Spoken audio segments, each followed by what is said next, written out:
Baseball Prospectus PECOTA Projections. Shall we? You want to go division by division? Let's do it. Dealer's choice, as in the notorious Jeremy behind the scenes. You get to tell us what you would like, We know where Jeremy. he's starting. I know what he's starting with. I don't know if I love the American League East. Yeah, Jared, go. I'm a Red Sox fan. Go ahead and switch it now, Jared. We know you had that one queued up first. Yeah, at least. All right, and I got to make sure I'm giving some verbal here because people are listening later on. Yankees 89.7. Are you guys cool if I just round up? So like Yankees 90 wins, Orioles 89 wins, Blue Jays 84 wins, Rays 82 wins, Red Sox 79 wins with a 14.7% chance to make the postseason. AJ, your thoughts? I think the Red Sox should be higher. I think the Rays should be lower. And I think that, the Yankees only 90 wins. I don't know. That's an interesting one. But for me, the Red Sox need to be higher than 79. I think with the additions they made of Crochet and Walker Buehler and some of the other additions they've made, I think they should be higher than 79. They should be more like a 82 to 84. I'm flipping the O's and the Yanks. I really think that close. I don't think they're off. I think those teams are going to battle it out the whole year.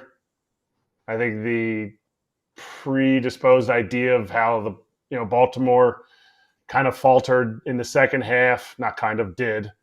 I think the Orioles can overtake the Yankees, but I think they're both going to run away with the division again. I think it's really, what are we saying? Boston should be above the Rays. The Blue Jays say they're active still. I don't know. I guess I would disagree with AJ only because, I don't think they've improved their defense enough, the Red Sox. So I just feel like you're just going to have a lot of bloodbath games because they just don't pick the ball too well. I think the Blue Jays should look at this and go, hey, if we get one more player, we might be projected to the upper 80s and kind of do some things.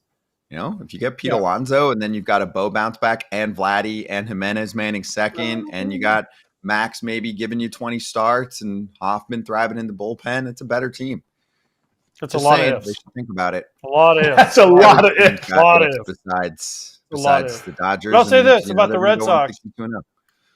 If the Red Sox get a full healthy year out of Trevor Story, that would be a major upgrade for their defense. If they can stick Jarren Duran somewhere, they can figure out, the outfield with who they put where.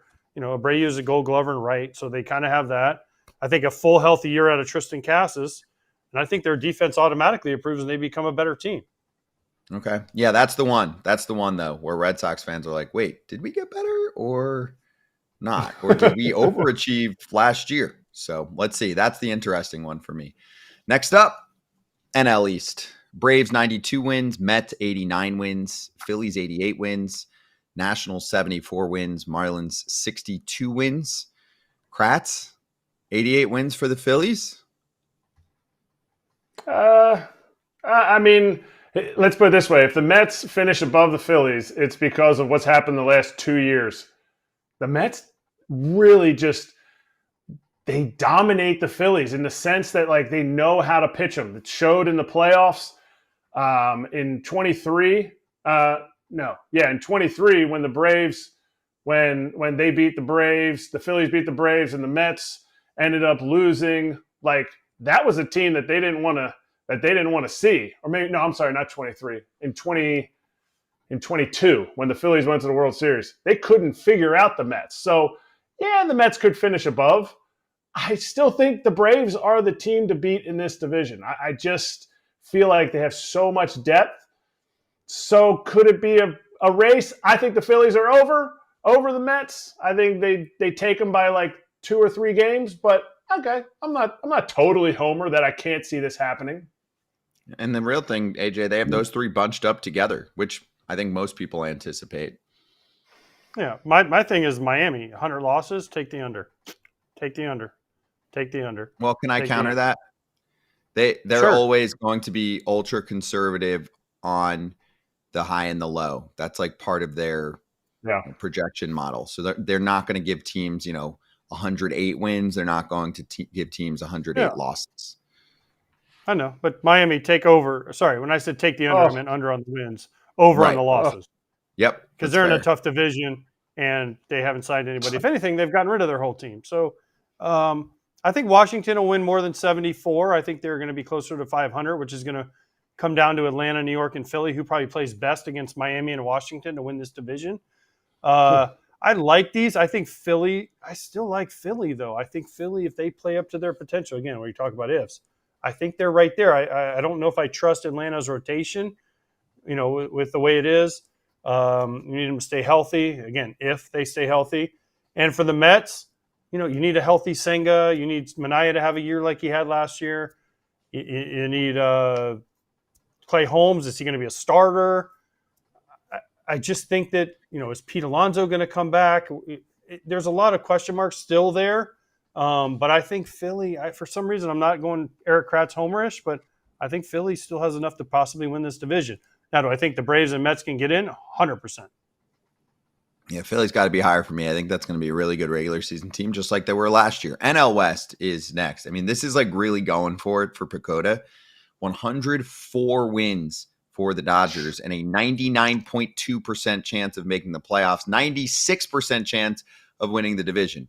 They've got 87 wins for the Diamondbacks, 82 wins for the Padres, 78 wins for the Giants, and 56 wins for the Rockies. AJ, how did they do there? That tracks for me.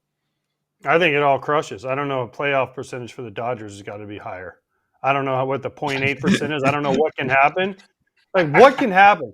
Freeman, Betts, Smith, Muncy, Shohei all get hurt and miss the year. Yamamoto, Glasnow, Snell, Sasaki all miss the year. How? I just don't know how they don't make the playoffs. That's what I'm saying. They still have more guys coming. I just don't know how they don't make the playoffs. So yeah, other than that, I think the number, you can argue semantics, but I think the way they set them up is pretty close to how it's going to be. I need to see that again. I think if Jerry mind throwing that back up there. I feel like there's something about the way the Diamondbacks lost last year and just the team just being pissed off about it. Like, I feel like the Diamondbacks could go over 90 wins. I know that's high. The team's never done that, but the ads that they have and the age of their elite MVP caliber players in Corbin Carroll, in Ketel Marte, I just feel like this could be a big year for Diamondbacks. In no way, relax, Dodgers fans.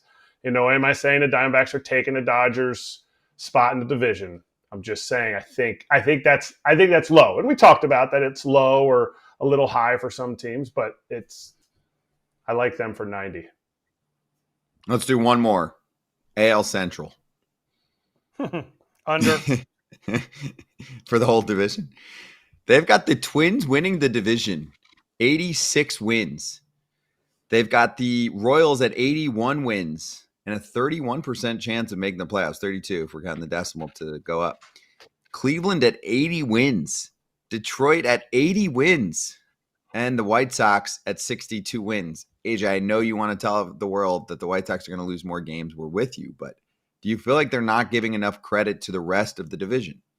Yes, 100%. I feel like they're not. And this reminds me of the Cardinals last year. Remember the PECOTA came out and the Cardinals were favored to win the division, and we saw how that went. So for the Twins, yes, they added Danny Kalum, and he's a nice pitcher, but they haven't added any starters. They haven't added any offense. And again, we keep talking about ifs. If Royce Lewis stays healthy, if Brian Buxton stays healthy, if Edward Julian figures it out, if Carlos Correa can be healthy, if Ryan Jeffers is good Ryan Jeffers, if this guy, if this guy, if this guy. It's like there's a lot of ifs. Whereas the Royals made the playoffs last year. The Tigers made the playoffs last year, brought back Jack Flaherty, added some other pieces. The Royals added pieces. They made the playoffs last year. The Guardians won this division, and they added some pieces. Now, I know they lost Naylor, but they made some other moves, and they're getting some starting pitchers back. So I just don't know. I feel like they're undervaluing the three teams in the middle there that actually made the playoffs, and the Twins who missed the playoffs. It reminds me of the Cardinals from last year. The Cardinals. The Cardinals. I think we all hit. Well, I guess somebody picked the Cardinals to win the division, but I think we all saw that they just had lack of starting pitching. I think this comes down to exactly what you said, AJ. Other teams in that three, obviously the White Sox didn't do anything, but those three teams, Kansas City, Cleveland, and Detroit, tried to upgrade their team, and I think in different ways they did. I think Detroit added a little bit of bullpen. They brought back Flaherty, so maybe a whole season of Flaherty gives them that same bump again. Minnesota hasn't added anybody. They haven't added anybody, and yeah, we've heard that they've tried to add starting pitching, but if you only go 3 deep when you're starting pitching, you're going to have a tough time consistently winning. And what happens when you get tired? Oh, you fade down the stretch. Even the best bullpens fade down the stretch like they did. So to me, I'm not putting Minnesota all the way at the bottom, but I feel like those 3 teams leapfrogged Minnesota. So it's going to be another great year in the AL Central. Here's what I'm going to say. If we show those standings again, you don't think one signing can affect the AL Central? If one team goes out and makes some move, there's 4 teams basically within 5 games of each other, 6 games of each other, 4 of the 5. One big signing, one big move. Let's say Detroit goes and gets Alex Bregman, right? Boom, that can give them 2 or 3 extra wins possibly. That could win them the division, right? That it just shows you that if these teams are willing to make that move that can put them over the top, you can win this division. It is every year. It is a winnable division for whoever makes the right moves.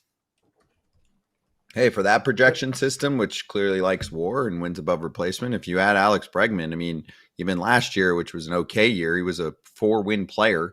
He's consistently a 4 or 5-win player, and his prime, if you think he can get back close to it, is 7, 8, 9-win player. So even if you split that difference, yes, I mean, you could very much get a banger season from Bregman and have it make the difference.